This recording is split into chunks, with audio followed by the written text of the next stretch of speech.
Bonsoir à tous. À la une de ce journal, l'opposition crie au scandale après l'affectation de certains agents de l'ECAM dans des circonscriptions électorales où des soupçons de conflit d'intérêts ont été révélés avec des potentiels candidats du RDPC aux prochaines échéances électorales.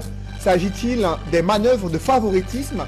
Comment de telles affectations ont pu être effectuées au sein de l'ECAM? Quelle est la réaction de l'instance électorale? C'est l'enquête du 20h à suivre dans ce journal.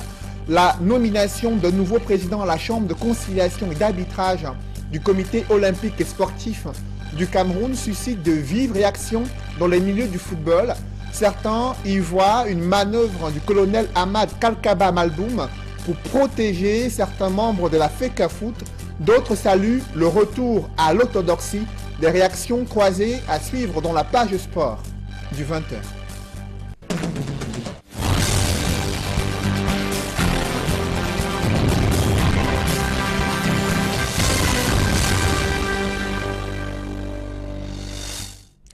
Merci de suivre cette édition complète de l'information sur Equinox Télévision. D'abord, ce scandale écologique qui continue de défrayer la chronique dans la capitale économique du Cameroun, des déchets industriels déversés dans la nature et qui perturbent le quotidien des populations. Une usine où il y a une manipulation dangereuse des produits pétroliers, usine installée en plein cœur d'une cité résidentielle dans le 4e arrondissement de Douala, malgré les plaintes des populations, malgré les risques élevés d'explosion. 4e arrondissement de Douala, malgré les plaintes des populations, malgré les risques élevés d'explosion, ces pratiques se poursuivent à ciel ouvert sous le regard silencieux des autorités locales. Reportage Warren Zede et Julienne Berthe-Bissaille. Sodico, en plein cœur de Bonabéry, n'est désormais que l'ombre de lui-même. Ce quartier résidentiel, jadis paisible pour ses populations, est aujourd'hui sous l'ombre d'une menace. Il se passe que depuis pas mal d'années, nous vivons avec un entrepôt de stockage de produits pétroliers dans aux alentours de nos maisons. Et nous constatons qu'il y a des camions-citernes qui entrent au quartier, de jour comme de nuit, pour venir s'y approvisionner. Donc c'est tout à fait évident que nous sommes en danger, parce que si jamais il y a un incident ou un accident dans cet entrepôt, nous n'imaginons pas ce qui pourrait se produire, surtout qu'il s'agit d'un liquide inflammable, le pétrole. À l'intérieur de cette usine d'un autre genre, l'on peut voir des cuves contenant le liquide inflammable, une cheminée par laquelle s'échappent les odeurs nauséabondes, des citernes rattrapées par l'usure du temps et des employés qui se livrent à la tâche. Selon les riverains, cet entrepôt à la légalité douteuse rejette des effluves nocives. Depuis plusieurs années, on vit vraiment dans un calvaire terrible. Ces odeurs-là, ça devient impossible. Ça rentre dans nos maisons, dans nos jardins, dehors, on ne peut plus s'asseoir dehors. Donc nous autres, on est toujours malades, on se demande si ce n'est pas à cause de toutes ces odeurs d'acide là. Tout est réuni pour nuire à la santé. Ma maman, elle a attrapé une bronchite, elle se retrouve actuellement à l'hôpital. Moi, deux fois la nuit, il m'arrive d'avoir envie de vomir à cause de ces odeurs-là. Chaque jour, des camions viennent ici. Il m'arrive d'avoir envie de vomir à cause de ces odeurs-là. Chaque jour, des camions viennent ici s'y approvisionner sans être inquiétés. Depuis environ 2 mois, à ma connaissance, ils viennent à 20h, ils sont là, ils entrent à 19h, même pas plus tard que samedi. J'ai vu un des camions citernes sortir, entrer du quartier et ressortir aux environs de 21h. Hier, il y en avait à 14h. Aujourd'hui, présentement, vous pouvez aller à côté pas loin de l'entrepôt, vous les verrez. Donc, actuellement, ils y entrent le matin, la nuit, à des heures normales, quoi. Conscientes des risques de cette activité qu'elles qualifient d'illégale, les populations de Sodico disent avoir interpellé plusieurs fois les autorités compétentes. Ces tentatives sont restées lettres mortes. Nous avons essayé en tant que citoyens conscients d'interpeller les autorités à ce sujet. Nous avons fait une première pétition avec quelques familles que nous avons déposées chez le gouverneur, chez le préfet, au ministère de l'Environnement et même chez le sous-préfet. Nous avons attendu rien du tout.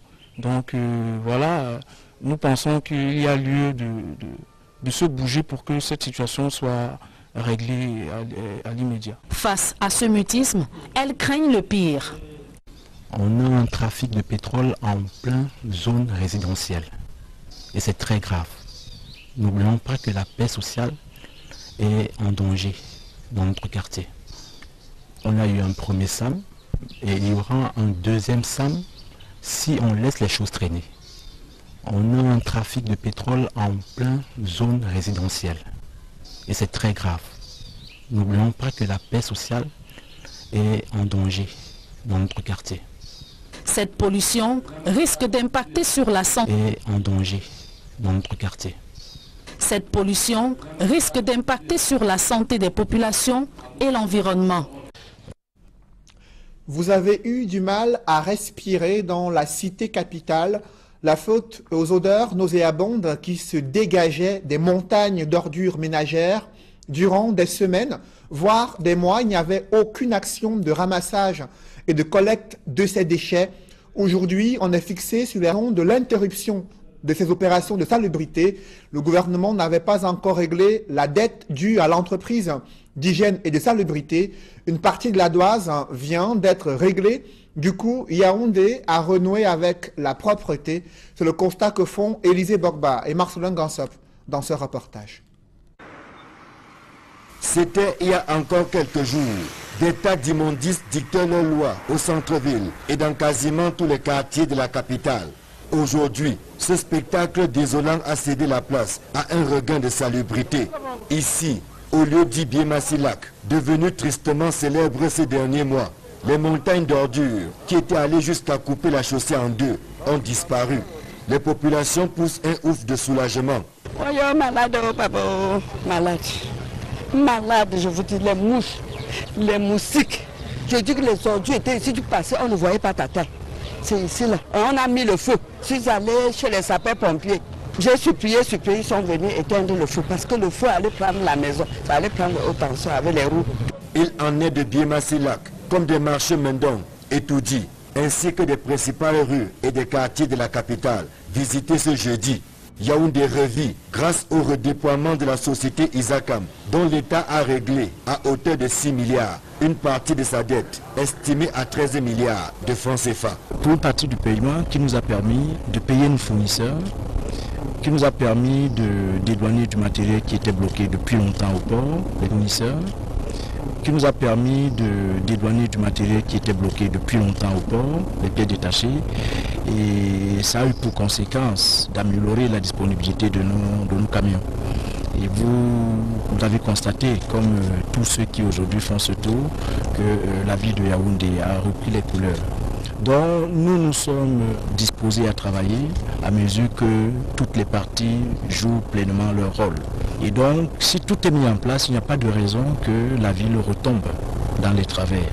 Le tour de ville a permis au ministre de l'Habitat et du Développement urbain qu'accompagner la secrétaire d'État et le délégué du gouvernement auprès de la communauté urbaine de Yaoundé de s'assurer que le ramassage des ordures est effectif et que Yaoundé, ville poubelle, redevient peu à peu Yaoundé la belle. Le chef de l'État, son Excellence Paul Biya, est prescrit au gouvernement, conduit par le Premier ministre, d'élucider ce problème et de trouver des solutions. Et nous avons commencé des réunions sous la coordination du Premier ministre et nous avons été instruits avec le ministre des Finances de trouver les voies et moyens pour résorber ce problème de propriété dans ces villes. Nous avons fait le tour avec vous et nous avons constaté qu'il y a un embelli. Il y a encore quelques poches, nous les avons vues et le délégué du gouvernement en liaison donc avec Isakam trouvera des solutions pour résoudre ce problème de bac à ordures, un peu également de problème de sites où il y a également des aménagements à faire. Les populations espèrent qu'avec cette reprise en main de la situation, rien ne sera plus comme avant et que l'image des rues jonchées d'ordures va désormais relever du passé. Une des solutions envisagées par le gouvernement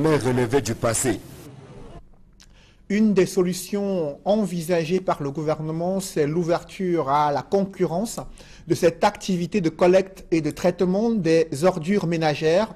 Cependant, la matérialisation de cette économie circulaire est encore floue.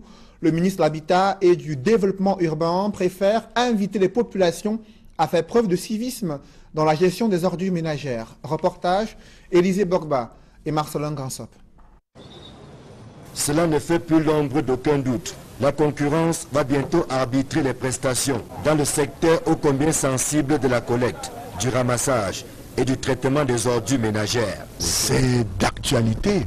Ça ne peut souffrir d'aucun point d'ombre. Et d'ailleurs, je vais vous dire, le délégué du gouvernement a déjà préparé des dossiers d'appel de vous dans ce sens. Le ministre des marchés publics est en train de prendre des dispositions, mais l'appel à la concurrence ne veut pas dire qu'on ferme, n'est-ce pas, la concurrence à celle qui est déjà là. Au contraire, nous pensons que Isakam, qui est déjà installé, devrait prendre des dispositions. Et c'est même une bonne chose, parce que l'appel à la concurrence demande de se remettre en cause. En attendant que d'autres entreprises se jettent à l'eau pour le bonheur des populations, ces dernières sont appelées à jouer leur partition, afin que les efforts qui sont faits en ce moment ne restent pas vains. Il s'agit pour tous de s'inscrire à l'école du civisme, où le désordre n'a pas sa place. Il faut qu'on essaie de comprendre qu'il faille jeter les ordures là où c'est prévu. Nous avons vu également au niveau des marchés où il y a encore un peu de désordre. Les prescriptions ont été données. Je pense que dans les semaines à venir, les jours à venir, on trouvera des solutions. C'est-à-dire que les bacs à ordures que nous mettons en route, que ce soit les bacs en plastique ou que ce soit les bacs métalliques, c'est un oublié urbain. Et en route, que ce soit les bacs en plastique ou que ce soit les bacs métalliques, c'est un oublié urbain. Et il n'est pas bien que ce mobilier soit vandalisé. Vous avez constaté vous-même que certains de ces bacs étaient en feu. Quand ils sont en feu, c'est une perte, déjà pour le niveau de propriété de la ville. Maintenant, je crois que c'est pour les inviter à un peu plus de civisme, qui versent les ordures dans les bacs. Les camions sont disponibles pour pouvoir les collecter et ça aidera à ce que la ville soit maintenue dans un état de propriété permanent. Des efforts sont également attendus de la part des pouvoirs publics en termes d'aménagement et de multiplication des bacs à ordures, ainsi que d'autres facilités. Il ne faut pas seulement attendre quand la concurrence sera là pour dire que maintenant on va faire ceci, cela, et la ville sera propre. Si les mêmes problèmes qui ont été à l'origine des problèmes des ACAM sont là, les mêmes causes produisent les mêmes effets. J'espère qu'on se comprend. La salubrité est une affaire de tous. L'État au premier chef, mais les populations aussi. Je vous le disais en titre, l'opposition crie au scandale après l'affectation de certains agents de l'ECAM dans des circonscriptions électorales où des soupçons de conflit d'intérêts viennent d'être révélés avec des potentiels candidats du parti au pouvoir aux prochaines échéances électorales. S'agit-il d'une simple coïncidence ou des manœuvres de favoritisme? Comment de telles affectations ont pu être effectuées au sein de l'ECAM?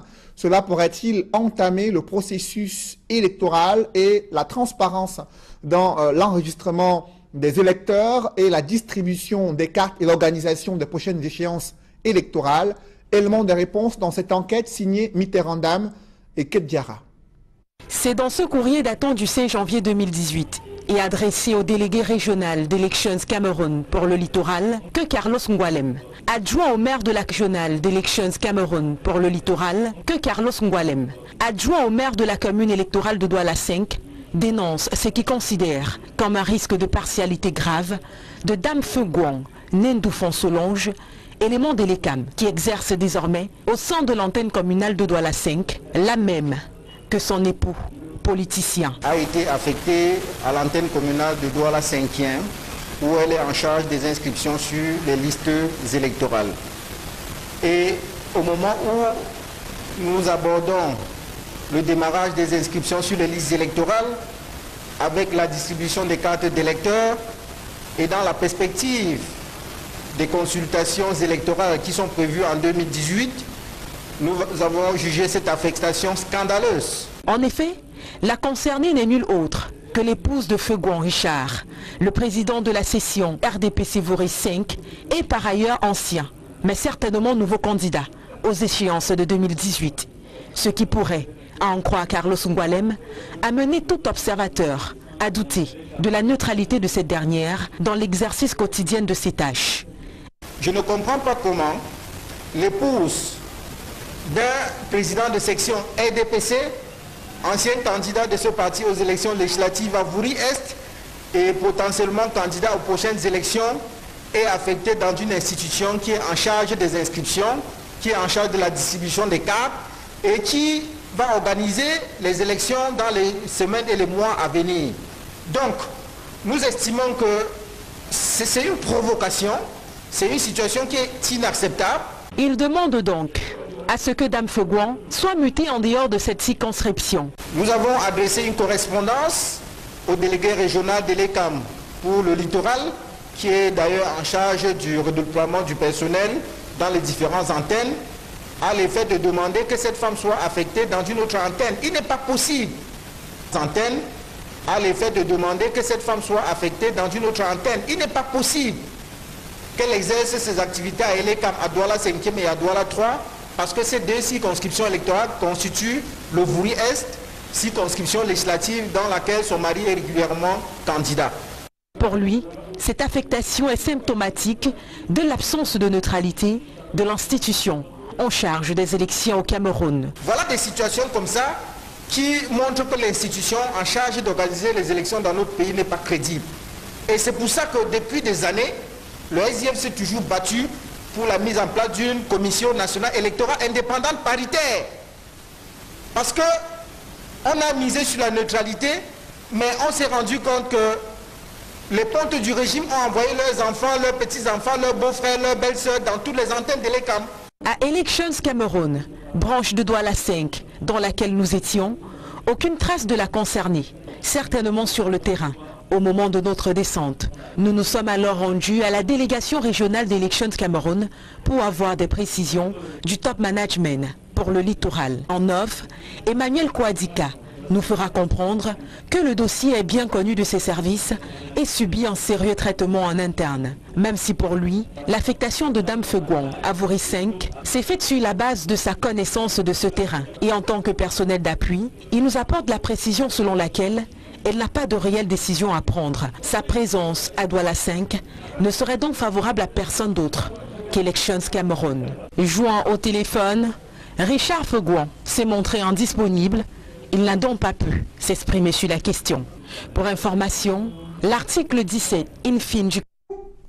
Dans le reste de l'actualité, la réunion préparatoire de la 52e édition de la fête de la jeunesse est tenue ce jour à Douala, dans les services du gouverneur. C'était une occasion pour les autorités de présenter aux hommes et aux femmes des médias le service du gouverneur. C'était une occasion pour les autorités de présenter aux hommes et aux femmes des médias l'intégralité du programme de l'édition 2018 de la fête de la jeunesse et des différentes innovations permettant aux jeunes de célébrer ce moment durant la fête de la jeunesse prévue entre le 6 et le 11 février 2018 au Cameroun et sur l'ensemble du territoire national. À présent, je vous propose de suivre le délégué régional de la jeunesse et de l'éducation civique qui revient sur quelques innovations. Nan Terrestra Jacques s'exprime au micro d'Equinox Télévision.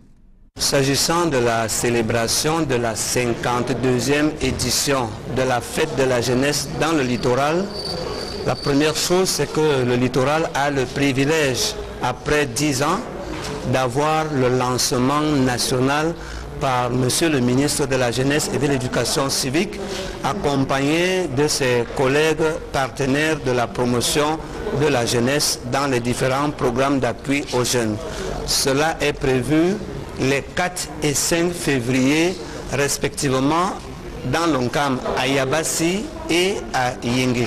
C'est un privilège et à ce jour, la jeunesse de Yabassi, la jeunesse de Yingui et celle du littoral, niveau universitaire, secondaire, éducation de base et mouvement association de jeunesse sont mobilisés pour que ce lancement connaisse un succès éclatant. Et tout ce qui est spécifique, c'est le village pionnier qu'il espère inaugurer à Yingui, la ferme pilote aquacole de deuxième génération qu'il souhaite laisser comme antenne dans l'arrondissement de Yingui. La traditionnelle semaine de la jeunesse dans le littoral, elle s'étale désormais sur 11 jours et baptisée la onzaine dans le littoral. Elle s'étale désormais sur 11 jours et baptisée la onzaine. Et pour le littoral, nous avons mis un accent dans ce qui est cher aux jeunes, la problématique de l'insertion socio-économique des jeunes et la campagne d'éducation civique, sans oublier la santé. Dans l'escale internationale, après le dialogue politique, où en est le projet de réforme constitutionnelle initié au Gabon? Élément de réponse avec Eric Ouattat et Eric Martial Diomo. Sur les 213 députés, sénateurs réunis au Parlement gabonais pour adopter cette nouvelle constitution, 197 ont voté pour, 14 contre et 2 se sont abstenus. Une écrasante majorité du Parti démocratique gabonais qui est en fait une logique puisque c'est le parti au pouvoir. Cette nouvelle constitution est en grande partie la résultante des résolutions du dialogue national inclusif tenu au milieu de l'année 2017. Une quarantaine d'articles ont été modifiés dans l'ancienne constitution pour former cette nouvelle. Parmi eux, l'article 8 qui garantit désormais une immunité au président de la République après ses fonctions. L'article ajoute qu'il ne peut être ni poursuivi, ni recherché, ni encore jugé. L'article 9 aussi qui stipule que le président de la République est élu à la majorité des suffrages exprimés pour un mandat de 7 ans. Alors que certains s'attendaient à une limitation de mandat, l'article ajoute simplement que le président est rééligible. Autre nouveauté de cette constitution, on note le fait que l'élection présidentielle sera désormais à 2 tours et non plus à un seul comme par le passé. La prestation de serment devant le chef de l'État de tous les cadres nommés au sein de la haute administration du Gabon est perçue par l'opposition comme une incongruité, opposition qui crie désormais à la monarchisation du pouvoir. C'est la 7e constitution au Gabon depuis l'avènement du multipartisme à la monarchisation du pouvoir. C'est la 7e constitution au Gabon depuis l'avènement du multipartisme en 1991. La nomination d'un nouveau président à la Chambre de conciliation et d'arbitrage du Comité olympique et sportif du Cameroun suscite de vives réactions dans les milieux du football. Certains y voient une manœuvre du colonel Ahmad Kalkaba Malboum pour protéger des responsables de la FECAFOOT qui étaient sous le coup d'une procédure diligentée par l'ancien président de la CCA. D'autres, par contre, estiment qu'il fallait ramener l'orthodoxie au sein de cette chambre de conciliation et d'arbitrage du Comité olympique et sportif du Cameroun. Des précisions avec Joël Essengue et Aïk Cyril. Joseph-Marie Bipumwoum est le nouveau président de la Chambre de conciliation et d'arbitrage du Comité national olympique et sportif du Cameroun.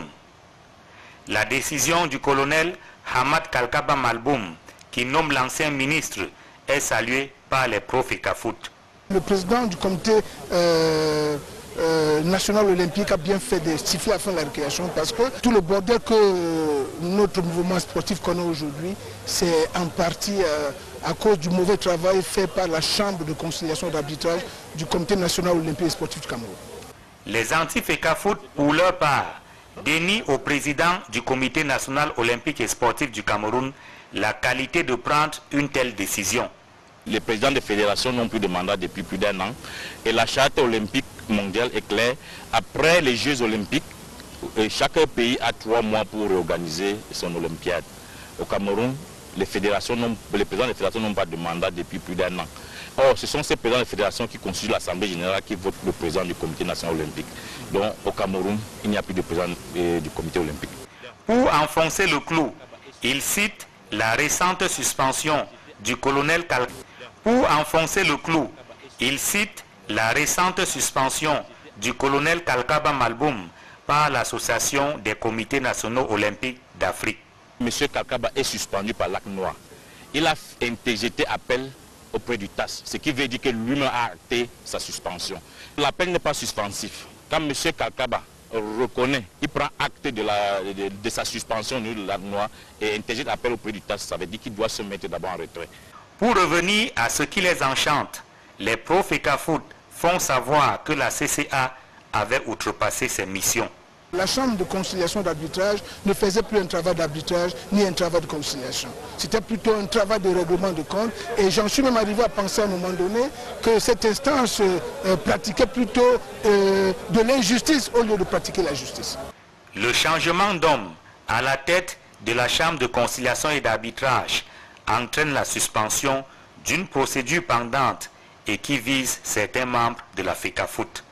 Il est clairement dit que les affaires pendantes sont suspendues jusqu'à la mise en place de la nouvelle équipe. Le nouveau président de la Chambre de conciliation d'arbitrage, le professeur Joseph-Marie Bipoun-Woum, a reçu également mandat de proposer la liste des conciliateurs et des arbitres au Comité national olympique qui va donc les nommer. Donc tant que cette nouvelle équipe n'est pas nommée, tous les dossiers qui sont pendants seront suspendus.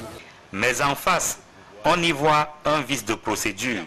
M. Kalkaba n'a pas le pouvoir de dissoudre tout un tribunal et de surcroît suspendre les audiences dans un tribunal. C'est extrêmement grave et c'est très gros. Il dit bien que le président est nommé et lui propose 10 membres. Ça veut dire que la Chambre est fermée actuellement. La Chambre ne fonctionne plus et les audiences sont suspendues. En nommant un nouveau président à la tête de la Chambre de conciliation et d'arbitrage, le président du Comité national olympique et sportif du Cameroun a plutôt remué le couteau dans la plaie. Les débats national olympique et sportif du Cameroun a plutôt remué le couteau dans la plaie. Les débats dans les prochains jours s'annoncent houleux. Mesdames, Messieurs, c'est la fin de ce journal. Merci d'avoir suivi. Juste après cette édition du 20h, l'émission Regard social présentée par Éric Fernand Kouamo. Bonne soirée sur cette même antenne.